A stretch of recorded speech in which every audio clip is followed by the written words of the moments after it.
জয় যিশু।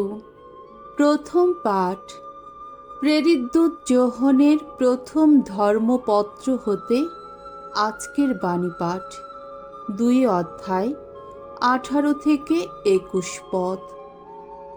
তোমরা সেই পবিত্র জনের কাছ থেকে পরম অভ্যঞ্জন পেয়েছ। আমার স্নেহের সন্তানেরা, জগতের সেই অন্তিম প্রহর এখন এসে গেছে। তোমরা শুনেছ যে সেই খ্রিস্ট শত্রু আসবে, আর এখন তো ওই রকম অনেক খ্রিস্ট শত্রু দেখা দিয়েছে। এতেই আমরা বুঝতে পারছি সেই অন্তিম প্রহর এখন এসে গেছে। সেই সব খ্রিস্ট শত্রু আমাদের ছেড়ে চলে গেছে বটে, তবে তারা যে কোনোদিন আমাদের নিজেদের লোক ছিল তা নয় কিন্তু। কারণ তারা যদি আমাদেরই লোক হতো তবে আমাদের সঙ্গে থাকতো তারা।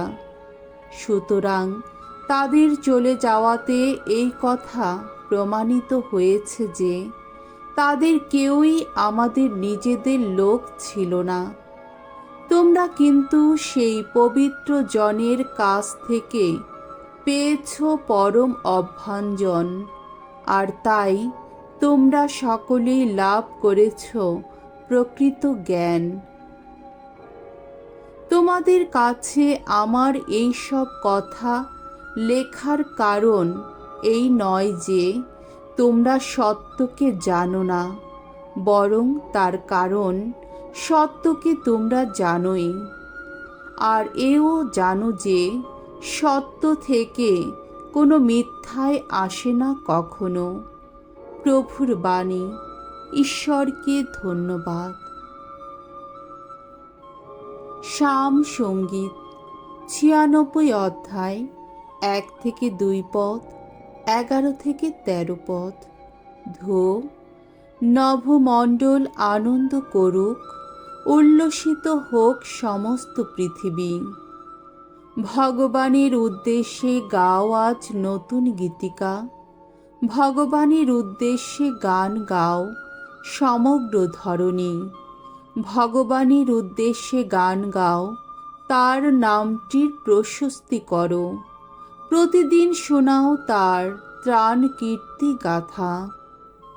নভমণ্ডল আজ আনন্দ করুক, সমগ্র ধরণী উল্লসিত হোক। গর্জন করুক সমুদ্রের ঢেউ, সমুদ্র গভীরে যত প্রাণী। পুলকিত হোক প্রান্তর ভূমি, সেখানকার সমস্ত কিছুই। অরণ্যের গাছে গাছে শোনা যাক আনন্দ মর্মর। ভগবান তো এবার নিজে আসছেন, নিখিলের বিচার করতেই আসছেন তিনি। ধর্মের নীতিতে বিচার করবেন তিনি সমগ্র পৃথিবী। সকল জাতিকে তিনি বিচার করবেন তার সত্য নিষ্ঠারী নীতিতে। বাণী বন্দনা। জয় জয় প্রভুর জয়। স্বয়ং বাণী যিনি, মানব দেহে জন্ম নিলেন তিনি, বাস করলেন আমাদেরই মাঝখানে। যারা তাকে গ্রহণ করে তারা সকলেই পায় ঈশ্বর সন্তান হওয়ার সুমহান অধিকার। জয় জয় প্রভুর জয়। মঙ্গল সমাচার। যোহন রচিত মঙ্গল সমাচারের আরম্ভ। 1 অধ্যায় 1 থেকে 18 পদ। ঐশ্ববাণী যিনি, মানব জন্ম নিলেন তিনি। আদিতে ছিলেন বাণী, বাণী ছিলেন ঈশ্বরের সঙ্গে, বাণী ছিলেন ঈশ্বর। আদিতে তিনি ঈশ্বরের সঙ্গেই ছিলেন। তার দ্বারাই সব কিছু অস্তিত্ব পেয়েছিল, এবং যা কিছু অস্তিত্ব পেয়েছিল তার কোনো কিছুই তাকে ছাড়া অস্তিত্ব পায়নি। তার মধ্যে ছিল জীবন, সেই জীবন ছিল মানুষের আলো।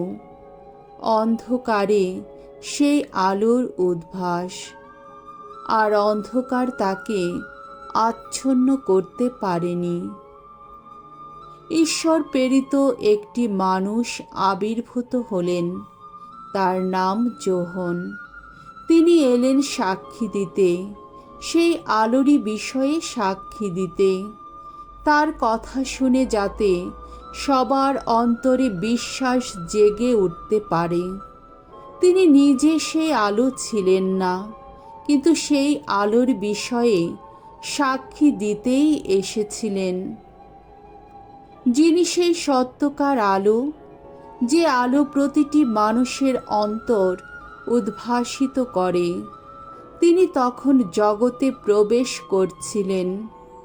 আর যদিও জগৎ তার দ্বারাই অস্তিত্ব পেয়েছিল, তবুও জগৎ তাকে চিনল না। তিনি এসেছিলেন আপন গৃহে, অথচ তার আপন জনেরা তাকে গ্রহণ করল না। জগতের মধ্যে ছিলেন তিনি, কিন্তু যারা তাকে গ্রহণ করল, তার প্রতি যারা বিশ্বাসী হয়ে উঠল, তাদের সবাইকে তিনি দিলেন ঈশ্বর সন্তান হওয়ার অধিকার।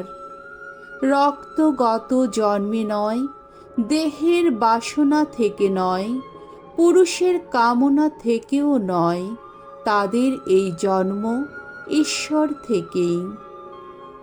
বাণী একদিন হলেন রক্ত মাংসের মানুষ, বাস করতে লাগলেন আমাদেরই মাঝখানে, আর আমরা তার মহিমা প্রত্যক্ষ করলাম। একমাত্র পুত্র হিসাবে পিতার কাছ থেকে পাওয়া সেই যে মহিমা, ঐশ্য অনুগ্রহ ও সত্যের সেই যে পূর্ণতা, তার সম্বন্ধে এই হলো যোহনের সাক্ষ্যবাণী। এই হলো তার উদাত্ত ঘোষণা। এরই বিষয়ে বলেছিলাম, যিনি আমার পরে আসছেন, তিনি আমার অগ্রগণ্য, কারণ তিনি আমার আগেও ছিলেন। সত্যি তো, আমরা সকলে তার সেই পূর্ণতা থেকে লাভবান হয়েছি, লাভ করেছি অনুগ্রহ আর অনুগ্রহ। মসির মাধ্যমে তো দেওয়া হয়েছিল বিধান, কিন্তু সেই অনুগ্রহ, সেই সত্য নেমে এসেছে যীশুখ্রিস্টেরই মাধ্যমে। ঈশ্বরকে কেউ কখনো দেখেনি, পিতার হৃদয়ের কাছেই যার আপন স্থান, নিজে ঈশ্বর যিনি, সেই একমাত্র পুত্রই তাকে প্রকাশ করেছেন। প্রভুর মঙ্গলময় বাণী। খ্রিস্ট প্রভু তোমার প্রশংসা হোক।